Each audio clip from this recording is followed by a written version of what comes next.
परी का श्राप। प्यारे दोस्तों, आज की कहानी में आप लोगों को डर के साथ साथ मज़ा भी आने वाला है। तो कहानी को सुनते रहिए, डर का मज़ा लेते रहिए और हमारे चैनल को सब्सक्राइब करना ना भूलें। बहुत समय पहले हिमालय की गोद में बसा हुआ एक छोटा सा गांव था जिसका नाम लखनपुर था। ये गांव अपनी हरियाली और सुंदरता के लिए प्रसिद्ध था। यहाँ के लोग मेहनती, ईमानदार और सुखी थे। चारों ओर पहाड़ों से घिरा ये गांव किसी स्वर्ग से कम नहीं था। गांव के पास ही एक घना जंगल था जिसमें कई जादुई और रहस्यमयी चीज़ें छुपी हुई थी। लखनपुर के लोग खेती बाड़ी और पशुपालन से अपनी जीविका चलाते थे। उनकी ज़िंदगी सरल थी, लेकिन उनमें एक अजीब सी खुशी थी। गांव में केशव और उसकी पत्नी चंपा रहते थे। उनके दो प्यारे बच्चे थे, एक बेटा राजू और एक बेटी अन्नू। केशव एक मेहनती किसान था और चंपा एक कुशल गृहिणी थी। राजू और अन्नू स्कूल जाते थे और अपने माता पिता की हर संभव सहायता करते थे। एक दिन गांव में एक सुंदर परी का आगमन हुआ। परी का नाम रानी परी था। वो अत्यंत सुंदर और जादुई शक्तियों से परिपूर्ण थी। परी का चेहरा चमकता हुआ और उसके पंख चमकीले थे। गांव वाले परी के आगमन से अचंभित थे। रानी परी ने गांव वालों से मित्रता की और उन्होंने परी का स्वागत किया। परी ने गांव में खुशी और समृद्धि लाई। उसके आने से गांव की फसलें और अधिक अच्छी होने लगी और पशुओं की सेहत में भी सुधार हुआ। गांव का सरपंच लक्ष्मण अत्यंत लालची और स्वार्थी व्यक्ति था। उसने परी की जादुई शक्तियों के बारे में सुनकर उसे अपने निजी स्वार्थ के लिए उपयोग करने का निश्चय किया। लक्ष्मण ने रानी परी से उसकी शक्तियों को अपने लिए मांगने की कोशिश की। परी ने लक्ष्मण के लालच को समझकर उसकी मांग को ठुकरा दिया। इससे लक्ष्मण को बहुत गुस्सा आया और उसने परी को गांव से निकालने की धमकी दी। लक्ष्मण के इस बर्ताव से रानी परी बहुत क्रोधित हुई। उसने गांव वालों को चेतावनी देते हुए कहा, ये गांव अब श्रापित होगा। जब इस गांव के लोग सच्चे दिल से एक दूसरे की मदद नहीं करेंगे और अपनी गलतियों का पश्चाताप नहीं करेंगे, तब तक ये श्राप समाप्त नहीं होगा। ये कहकर परी गांव से चली गई। परी के श्राप के बाद गांव में अजीब घटनाएं होने लगी। फसलों का नष्ट होना, पशुओं का बीमार होना और गांव के लोगों का अचानक बीमार पड़ना आम हो गया। गांव के लोग डर के साए में जीने लगे और परी के श्राप को समाप्त करने के उपाय खोजने लगे। केशव और चंपा ने अपने बच्चों राजू और अन्नू के साथ मिलकर परी के श्राप को समाप्त करने की ठानी। उन्होंने गांव वालों को एकजुट करने का प्रयास किया और सबको समझाया कि हमें एक दूसरे की मदद करनी होगी और अपनी गलतियों का पश्चाताप करना होगा। धीरे धीरे गांव के लोग एकजुट होने लगे और एक दूसरे की मदद करने लगे। रानी परी के श्राप ने केशव और चंपा को भी चिंतित कर दिया। धीरे धीरे गांव के लोग एकजुट होने लगे और एक दूसरे की मदद करने लगे। रानी परी के श्राप ने केशव और चंपा को भी चिंतित कर दिया। वे अपने बच्चों राजू और अन्नू के साथ इस समस्या का समाधान खोजने में जुट गए। एक दिन केशव ने चंपा से कहा, हमें इस श्राप से छुटकारा पाने का कोई उपाय खोजना होगा।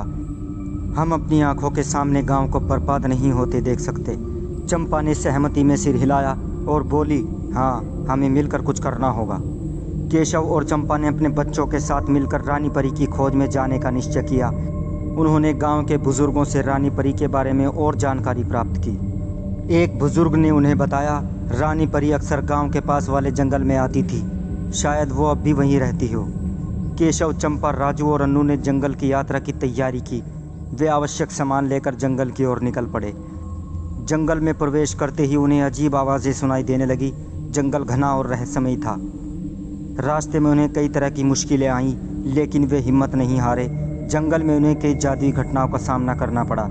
एक दिन जब वे एक विशाल पेड़ के नीचे आराम कर रहे थे, तो अचानक पेड़ के तने से एक जादुई दरवाज़ा प्रकट हुआ। दरवाज़ा खुलते ही वे चारों अचंभित हो गए। राजू ने उत्सुकतावश दरवाजे के भीतर झांका और बोला, यहाँ कुछ तो है, चलो देखते हैं।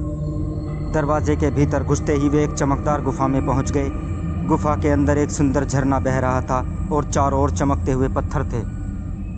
गुफा के बीचों बीच एक जादुई फूल खिला हुआ था। अन्नू ने उस फूल को छूने की कोशिश की। तभी एक जादुई आवाज़ गूंजी, सावधान, ये फूल जादुई है, इसे छूने से पहले तुम्हें परी का दिल जीतना होगा। वे गुफा में और आगे बढ़े तो देखा कि रानी परी एक विशाल पत्थर पर बैठी थी। उसका चेहरा उदास था। केशव ने हिम्मत जुटाकर कहा, रानी परी, कृपया हमारा श्राप समाप्त करें।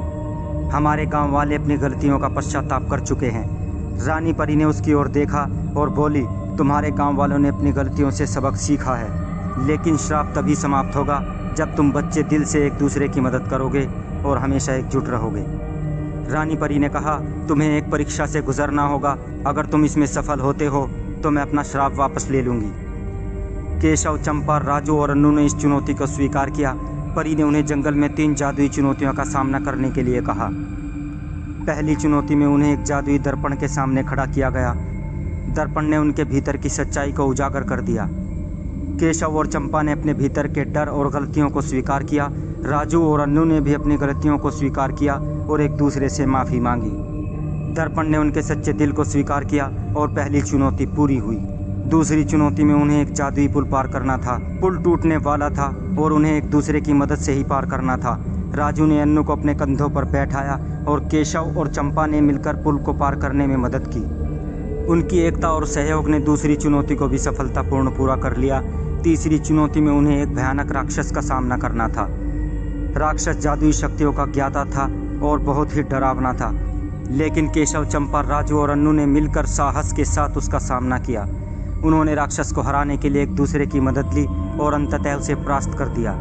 चुनौती पूरी करने के बाद रानी परी ने उनकी मेहनत, साहस और एकता की सराहना की। उसने कहा, तुम लोगों ने ये साबित कर दिया कि सच्चे दिल, एकता और साहस से किसी भी मुश्किल का सामना किया जा सकता है। मैं अब अपना श्राप वापस लेती हूँ। ये कहते हुए रानी परी ने अपनी जादुई छड़ी उठाई और गांव से श्राप को हटा दिया। रानी परी के श्राप को वापस लेने के बाद लखनपुर में फिर से खुशहाली लौट आई। फसलें हरी भरी होने लगी, पशुओं की सेहत में सुधार हुआ और गांव के लोग फिर से स्वस्थ हो गए। केशव, चंपा, राजू और अन्नू के प्रयासों से गांव वालों ने एक सफलतापूर्ण सीख ली कि एकता और सच्चाई से किसी भी मुश्किल का सामना किया जा सकता है। तो प्यारे दोस्तों, कहानी कैसी लगी कमेंट बॉक्स में ज़रूर बताएं और इससे कुछ सीखें और हमारे चैनल को सब्सक्राइब ज़रूर कर दें। बहुत बहुत शुक्रिया।